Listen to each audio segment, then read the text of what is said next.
আসসালামু আলাইকুম প্রিয় বন্ধুরা, কেমন আছেন সবাই? আজকে এই ভিডিওতে দেখাবো এলকে 1900 এএসএস জুকি মেশিন, জুকি বাটটেক অথবা বাটন মেশিন। এলকে 1903 অথবা 1900 মডেলের যে মেশিনগুলো আছে সেগুলোর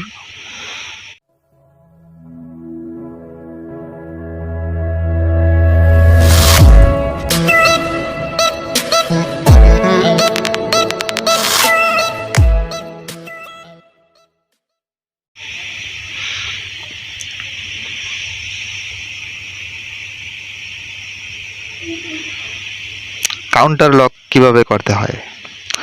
কাউন্টার লক আমরা সবসময় যেটা জানি, আমরা পাওয়ার সুইচটা অন করে দেখাবো। এখানে পাওয়ার সুইচটা অন করার পর ডিসপ্লেতে 1 আসে। এখানে যদি আপনি কাউন্টারটা যদি না থাকে অথবা কোনো সমস্যা থাকলে তাহলে কাউন্টারে যায় কাজ করতে হয়, আমরা জানি। এখানে কাউন্টার আমরা যত খুশি তত তুলতে পারি, আর যদি কাউন্টারে যদি আমরা লক করে দিই তাহলে কিভাবে সম্ভব যে কাজগুলো করার তা দেখাবো এই ভিডিওতে। অবশ্যই ভিডিওটি শেষ পর্যন্ত দেখলে আপনিও বুঝতে পারবেন যে কিভাবে কাউন্টার লক এবং আনলক করতে হয়। তার আগে বলে দিচ্ছি, আমার চ্যানেলে যদি নতুন হয়ে থাকেন তাহলে চ্যানেলটি এখনই সাবস্ক্রাইব করুন, পাশের বেল আইকনটি বাজিয়ে দিন। আর যদি অলরেডি সাবস্ক্রাইব করে থাকেন তাহলে আপনাকে অসংখ্য ধন্যবাদ। ভিডিওটি যদি ভালো লাগে অবশ্যই শেয়ার করবেন, একটি লাইক দিয়ে শেয়ার করবেন অন্য বন্ধুদের দেখার জন্য। তাহলে চলুন কাউন্টার লক কিভাবে করতে হয়। জুকি এলকে 1900 এ অথবা 1903 এ এসএস এই মেশিনের প্রথমে যে কাজগুলো করতে হবে সেটি হচ্ছে, আপনি যদি পাওয়ার সুইচটা অন করেন, এটা অন অফ করে দিবেন। এই যে এটা হচ্ছে মেমোরি সুইচ, এম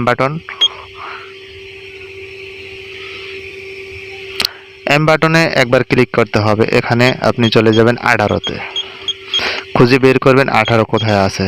এই যে 18-তে জিরো আছে, এই 18 জিরোটার যদি আপনি 1 করে দেন তাহলে কিন্তু আপনি প্যাটার্নটি লক হয়ে যাবে। প্যাটার্ন বলতে কাউন্টারও লক হয়ে যাবে।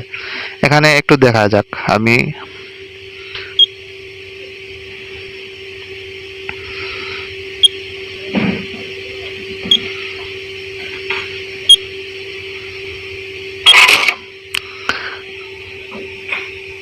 রেডি করলাম, এখন মেশিনটা চালাবো। আমি কিন্তু লক করে দিয়েছি।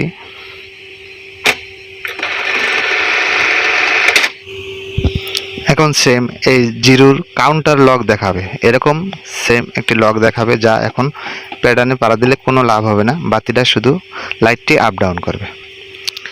এখন আবার কাউন্টার লকটি আমি সারিয়ে দিচ্ছি। পাওয়ার দেওয়ার পরে আমি এম বাটন ক্লিক করব, সেম আগের মতো 18-তে আমি চলে যাব। 18-তে গিয়ে রেডি বাটন একবার ক্লিক করব এবং এটাকে মাইনাস করব। মাইনাস করে 1 ছিল 1 ছিল 0-তে আনলাম এবং রেডি বাটন একবার ক্লিক করলাম, এম বাটন একবার ক্লিক করলাম, রেডি বাটন একবার ক্লিক করলাম। মেশিনটি কিন্তু রান হয়ে গেছে। এখন মেশিনটিতে আর কোনো এরর নেই।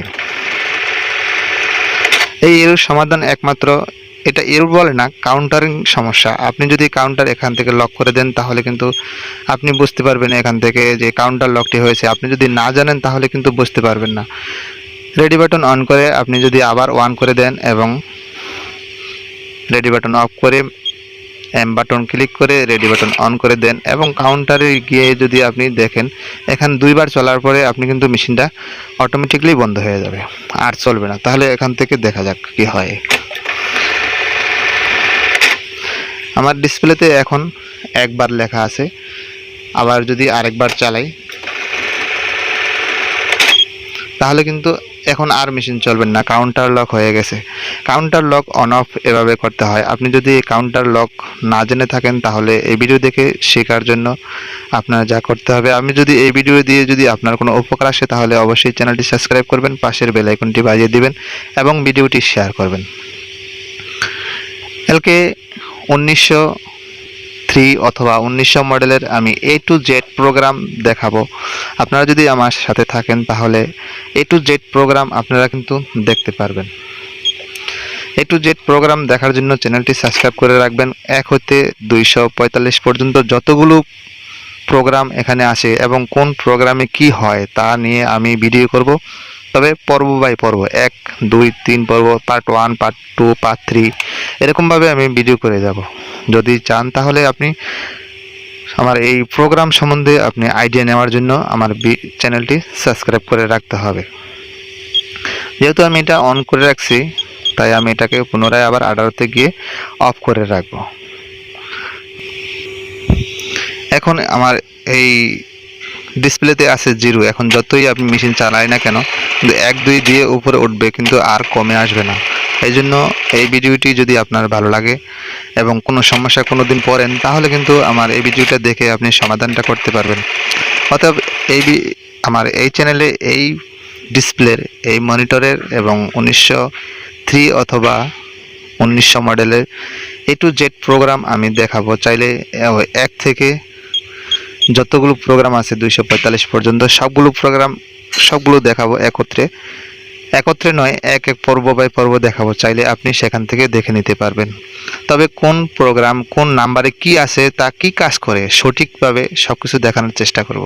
অবশ্যই দেখার জন্য চ্যানেলটি সাবস্ক্রাইব করবেন। ধন্যবাদ ভিডিওটি শেষ পর্যন্ত দেখার জন্য।